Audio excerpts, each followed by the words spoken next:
Nakakatuwa, di ba? Hello? Hello? Hello po? Magandang tanghali. Kailan po? Kayo po ba si Nanay Hazel? Opo. Opo, Kuya Wel.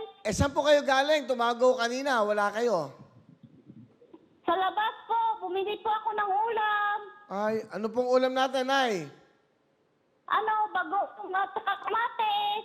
Yun ang pang mabibili na, Kuya Wel. Ano po yung ulam? Bagoong at saka kamatis po. Wow, bagoong po at kamatis lang ang ulam nyo? Opo. Wala ba kayong isda na kasama? Wala po, kasi hirap po ng buhay. Ilan po ang kakain ng bagoong at kamatis nyo? Kami, Kuya Wel? 7. Gano'ng kadami po yung binili nyong kamatis? 1/4 lang po. 20 pesos po ang 1/4 ng kamatis. Gano'n po karami yung bagoong, Nanay? Yung isang buti lang po, Kuya Wel, 25 pesos. So, bali naka 45 pesos kayong gastos. Opo. Yung- Sa sobrang init, Kuya Wel, bumaba kami.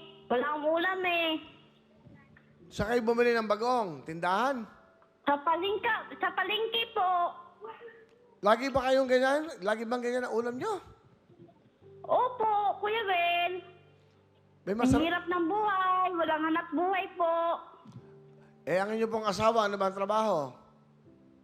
Lang po, driver lang po, pero hindi pa po kami nakakuha ng ayuda kasi wala po siya sa master list.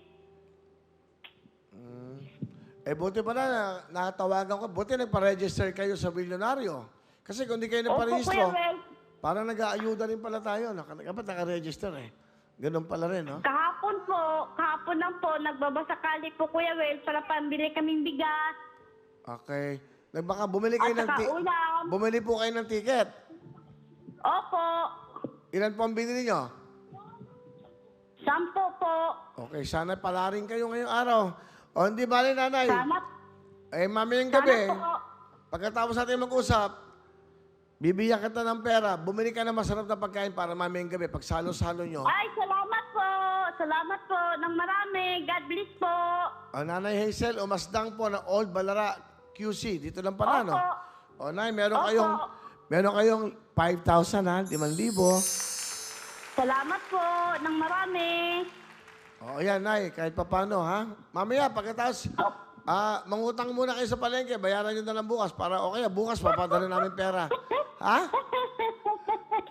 Opo, Kuya Wel. Thank you po and God bless po. Kakain na po ba kayo ngayon? Kapakain na kayo? Kumain na po. Kakakain lang po. Okay. Sige po, Nanay, bukas Opo. meron na kayong 5,000, ha? Salamat po. God bless. God bless. Ingat po kayo dyan. Bye-bye. Nasa Hazel Umasdang. Okay? Salamat po. So, nakikita nyo na at nararamdaman nyo na kung gaano kahirap ang buhay ng isang mahirap. Isipin nyo, nung tinawagan siya kanina, wala, umalis. Yung nanay pa rin ang inaasahan ng mga anak. Pumunta ng palengke, bumili ng isang boting bagoong at kamatis. Isipin nyo, gaano kahirap.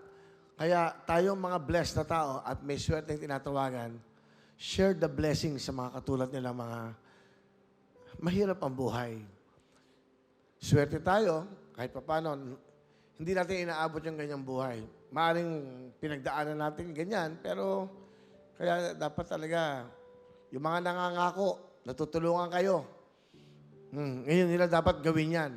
Kaya sa susunod, alam niyo na kung anong gagawin niyo, yun na nga, tumulong na lang sa inyo ang pagkatiwalaan niyo ulit. At sila ulit ang pagkatiwalaan niyo.